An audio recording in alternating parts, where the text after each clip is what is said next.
I know. I moved down the street to the other entrepreneurial center. So, my name's Robbie Hillis. I was born and raised in Florence a long, long time ago. Grew up here.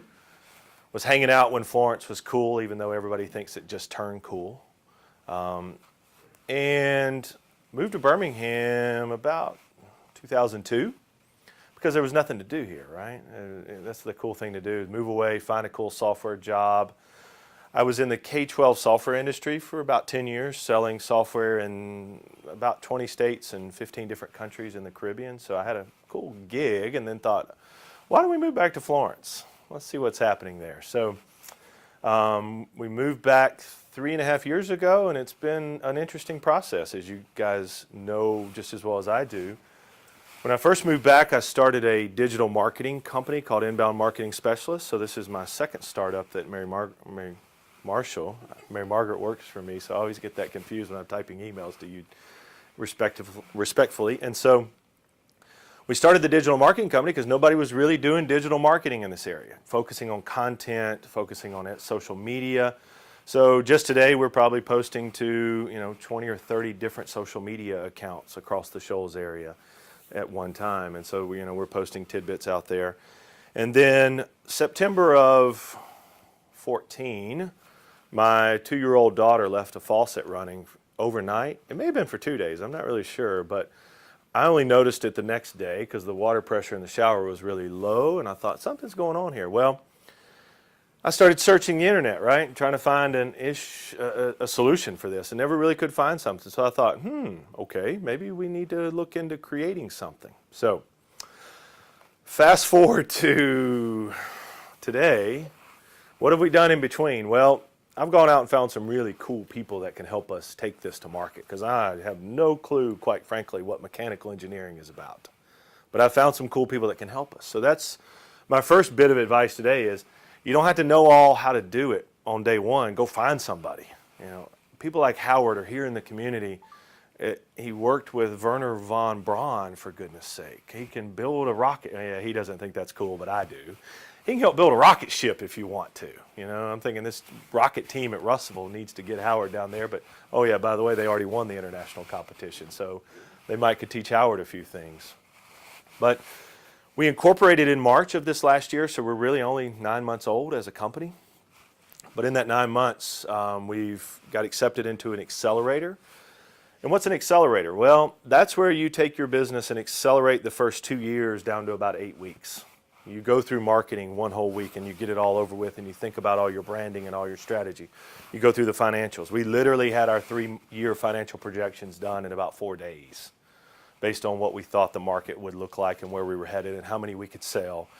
And within that 4 days, I learned how many home builders there were across the country and so forth. So then we presented to about 700 people at a presentation at the end of July, and have since then received some angel funding and have started building our beta test. We have a hotel group with 30 hotels that are going to allow us to beta test this. And Chattanooga, North Georgia, and Nashville, so that's pretty cool. And we also are talking with the Florence Public Housing Authority about beta testing it there as well. So my goal is to have the beta test done before we're officially 1 year old. So why is that a goal? Well, because part of that innovation engineering that you guys have probably heard about over and over and over, no one's here from UNA, so I can say and over and over and over, is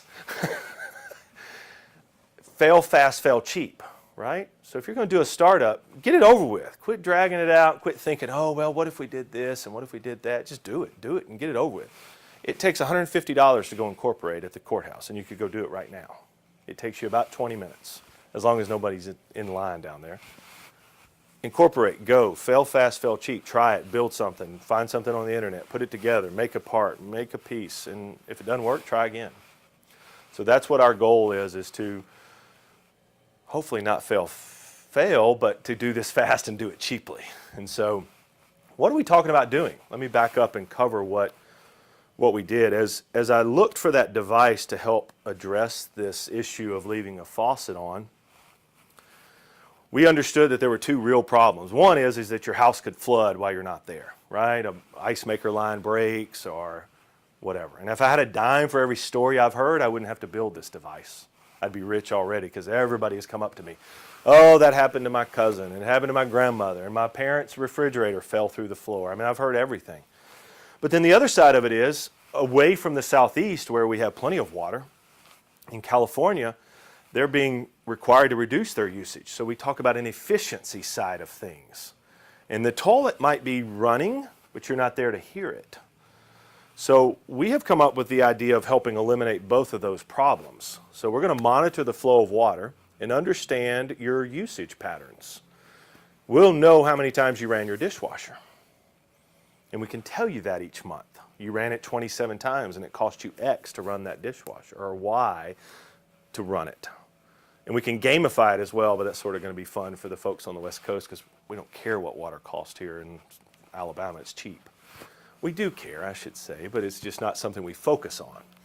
So then, as we understand what your usage patterns are, we can say, wait a minute, Tim has never had water running at 3 p.m. in the afternoon because he works 15 hours a day and he's always at work and doing cool things at Birthdays Direct. Why is there 10 gallons a minute running right now at 3 p.m. in the afternoon? So we'll send him an alert through the app and say, hey, you got something going on here. And he could say, oh, never mind. My mother-in-law's there this week. Ignore. She's probably taking a shower, washing clothes for us, whatever. Or, oh, you know what? That's not right. Let me go ahead and shut the water off remotely. So we think we can eliminate both of those issues. So what have we learned along the way?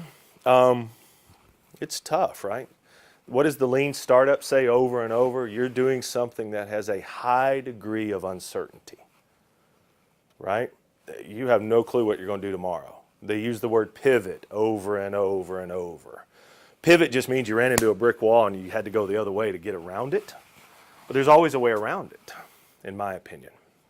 So just today, for example, I got up at 3:45, started reading ideas about crowdfunding and Kickstarter because we're going to launch a Kickstarter campaign on January 28th.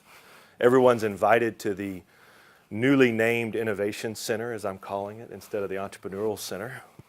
We're going to have a big party that night and launch our campaign worldwide. We're sending out a press kit to over 1,200 reporters around the world that write on water technology, posting to networks that would reach over 1 million people through Twitter and Facebook. So we're going to make everyone well aware of this campaign that night, and we're going to have a lot of cool food and hopefully some Singing River beer and things like that too. But I read 17 more articles on crowdfunding this morning, wired $10,000 to China to start building some tools, re-engineered part of our process, and that's why I was almost late getting down here with our design engineer, and then had a conversation with a guy in South Florida. So who knows what the day is going to look like, right? Even when you have an experienced business or a mature business, there's still a lot of uncertainty. But with a startup, there's a tremendous amount of uncertainty. So that's the first thing you have to be aware of. If you don't like not having a scripted day, this may not be for you, right? I mean, but I don't fit in very well to existing companies in what you're supposed to do 8 to 5 every day, the same day for the rest of your life. That's not me. So that's why this startup world has become so attractive. The other thing that we've learned as well is, like I've said, there's a lot of help out there. You may not know it and they may not be readily making themselves available, but I'm the person that will just go bug Howard. How many emails did I send you yesterday? 4? 15. Okay. I thought it was just 4. He says 15. But I'm okay with that. Howard will get mad at me and tell me to go away eventually, and I'll go find someone else that can help me answer those questions. But, you know, there are people in this area that can help you. Sherry is a great example. You know, people who have those businesses, they don't have to be startups. They can be existing folks. So go find that help. Don't just try to do it on your own and fail. You know, the example that the Shoals community has used for years is there was a bakery on Florence Boulevard, and all of a sudden Krispy Kreme was opening, and they're like, oh, well, we'll probably go out of business because Krispy Kreme's opening. Well, you don't know that. Go find help. Let's look at how you do your, let's talk through this. You could beat Krispy Kreme because you still have a superior product. But they were dead set on thinking that they were going to close because Krispy Kreme was opening. So go find the help. Don't hesitate to ask, right? There's lots of people. Giles at the Entrepreneurial Center is a great example. Greg, the Dean of the College of Business, and Janice have tons of resources there that this community has never, ever utilized.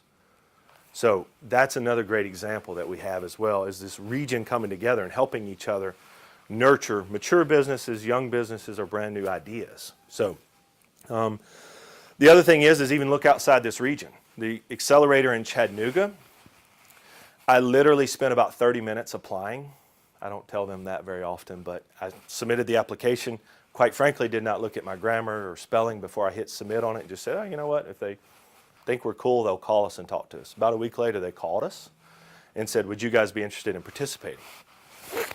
So there's all of these processes around the country. We are now potentially entering another accelerator in San Francisco, and we find out next week, or well, the week after. That's going to be a pretty cool process. A gigantic banquet the third week of March in San Francisco would be pretty cool for a water technology company. It's a pretty cool place to go into an accelerator. There's other competitions and other processes that you can go through that'll help you accelerate your business and go quicker. So what else have we learned? I don't know. You know, the internet is a powerful tool. Just this morning I read another article, 7 tools to take your potential customer all the way through a evangelist or somebody who sings your praises. And these 6 of the 7 tools were free. So those tools exist. Shopify was the only one that costs $9 a month, and it's a pretty powerful e-commerce platform, but it's one of the best out there now. So do your research, keep finding things to help you do this, and go as quickly as possible with a lot of extra help.